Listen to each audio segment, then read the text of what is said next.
ऐसा इंसान जिसका फेथ गॉड पे इतना स्ट्रांग था कि जब उसका कंप्लीटली रेडी टू हार्वेस्ट पूरा डिस्ट्रॉय हो जाता है तो वो गॉड से कंप्लेन करने के बजाय सीधा उनसे हेल्प मांगते हुए उन्हें एक लेटर लिख देता है जो था अ लेटर टू गॉड। तो hello guys, welcome back to explain 9th and 10th और आज हम पढ़ने वाले हैं क्लास 10th की फर्स्ट फ्लाइट बुक का फर्स्ट चैप्टर जिसका नाम है अ लेटर टू गॉड, जिसे लिखा है राइटर जी.एल. फुएंटेस ने। The house the only one in the entire valley set on the crest of low hill. अब यहाँ पर हमें एक हाउस की लोकेशन दिखाई जा रही है कि एक हाउस जो था उस एंटायर वैली का एक लौता ऐसा हाउस था जो कि वहाँ की लो हिल की क्रेस्ट यानी टॉप पर सिचुएटेड था।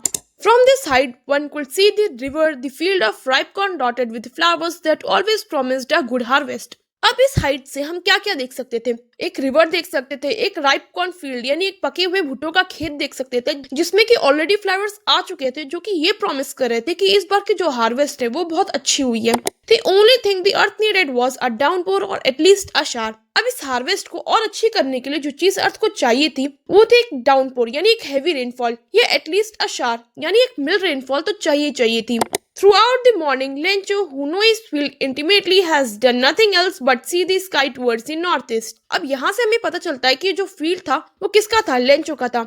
अब लेंचो जो कि अपनी फील्ड को बहुत अच्छी तरह से जानता था और उसे पता था कि उसके हार्वेस्ट को अब और अच्छा करने के लिए अब बारिश की जरूरत है, तो अपना सारा काम छोड़कर सुबह से नॉर्थ ईस्ट की डायरेक्शन में देखकर बारिश का इंतजार कर रहा था। Now we are really going to get some water women, यानी लेंचो अपनी वाइफ से कहते हैं कि हाँ हम लोग को पानी मिलने वाला है यानी बारिश होने वाली है। The women who was preparing supper replied yes God's willing. अब उसकी वाइफ जो कि सपर बना रही होती है, डिनर बना रही होती है, वो रिप्लाई करते हुए कहती है हाँ अगर गॉड ने चाहा तो बारिश जरूर होगी। The older boys were working in the field while the smaller ones were playing near the house until the woman called them all come for the dinner.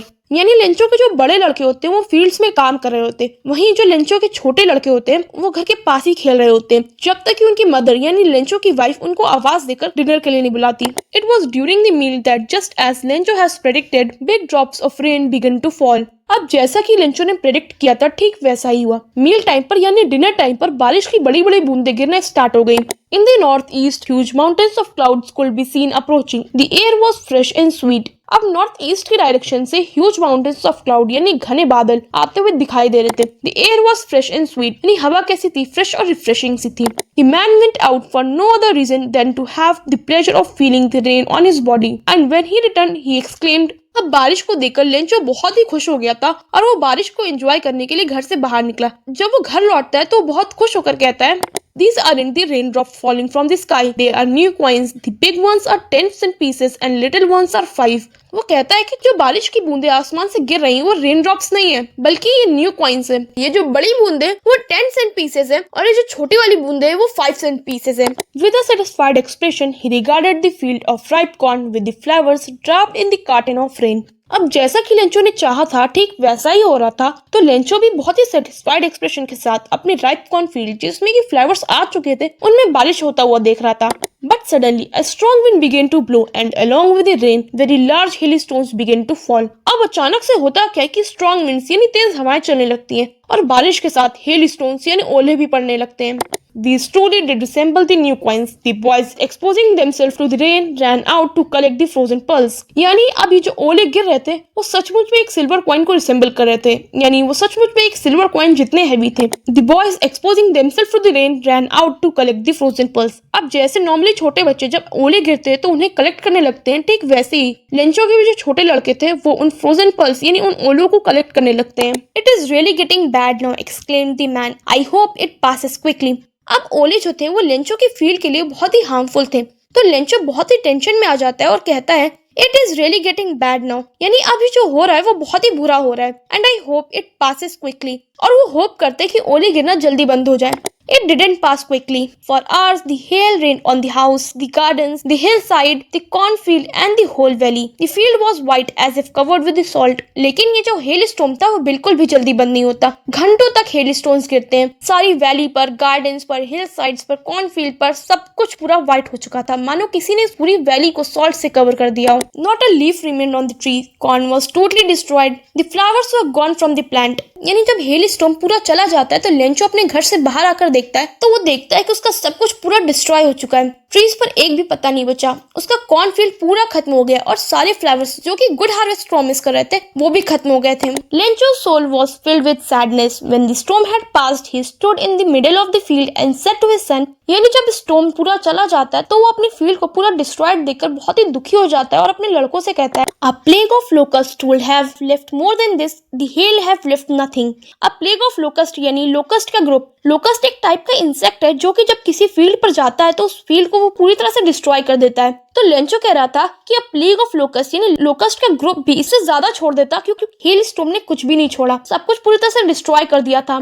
This year we will have no corn, यानी इस साल उनके पास कोई फसल नहीं, यानी उनकी फसल पूरी तरह से डिस्ट्रॉय हो चुकी है। That night was a sorrowful one, all our works for nothing, there is no one who can help us, we will all go hungry this year। यानी हेलस्टोन के बाद की जो रात थी वो बहुत ही सॉरफुल गुजरी। लेंचो कहता है कि उसका सारा काम खराब हो गया था और उसके पास अब कुछ भी नहीं बचा था और वो कहता है कि उसकी इस सिचुएशन में उसकी कोई भी हेल्प नहीं कर सकता और साथ ही उसकी सारी फसल डिस्ट्रॉय हो चुकी थी, इस वजह से पूरे सालों से भूखा रहना पड़ेगा। But in the heart of all who lived in that solitary house in the middle of the valley there was a single hope, help from the God.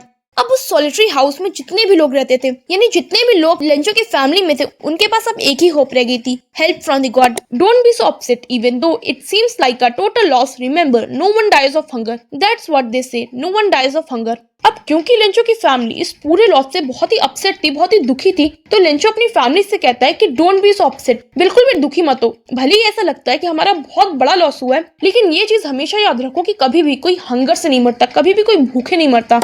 All through the night, Lencho thought only of this one hope, the help of God, whose eyes, as he been instructed, see everything, even what is deep in our conscience. यानी पूरी रात Lencho सिर्फ अपनी इस एक hope के बारे में सोचता रहा, the help of God, क्योंकि उसे हमेशा से यही बताया गया था कि गॉड जो है वो सब कुछ देख रहे हैं, इवन वो चीजें भी देख रहे हैं जो चीजें हमारे कॉन्शियस के अंदर है। Lencho was an ox of a man working like an animal in the field, but still he know how to write. Lencho एक ऐसा आदमी था जो एनिमल्स की तरह अपनी फील्ड पर मेहनत करता था। इनफैक्ट वो इतनी ज्यादा मेहनत करता था कि उसे ऑक्स से कंपेयर किया गया, लेकिन इन सब के बावजूद उसे पढ़ना लिखना आता था। The following Sunday at the daybreak he began to write a letter which he himself would carry to town and place in mail. It was nothing less than a letter to God. अगले दिन Sunday को सुबह सुबह उठकर Lencho एक letter लिखता है जो कि गॉड के लिए था। इस लेटर को टाउन जाकर वो खुद मेल करने वाला था।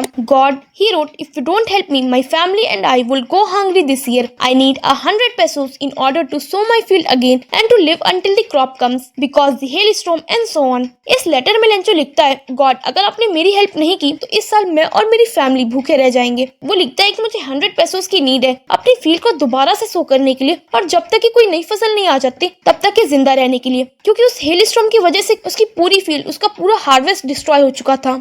He wrote to God on the envelope, put the letter inside, and still troubled went to town at the post office. He placed a stamp on the letter and dropped it into mailbox. Letter लिखने के बाद Lencho letter को envelope में डालता है और उसके ऊपर टू गॉड लिखता है और उस लेटर को लेकर टाउन चला जाता है, जहाँ पर वो पोस्ट ऑफिस जाकर उस एनवेलप पर स्टैम्प करता है और उसको मेल कर देता है। अब ये लेटर गॉड तक पहुँचता है कि नहीं पहुँचता है, अगर पहुँचता है तो गॉड इसका आंसर करते हैं कि नहीं करते, ये सब कुछ हम लोग रीड करेंगे नेक्स्ट पार्ट में। तब तक के लिए चैप्टर को एक बार फिर से रीड कीजिए, कोई डाउट हो तो कमेंट्स में पूछिए, एंड यार don't forget to like and subscribe the channel.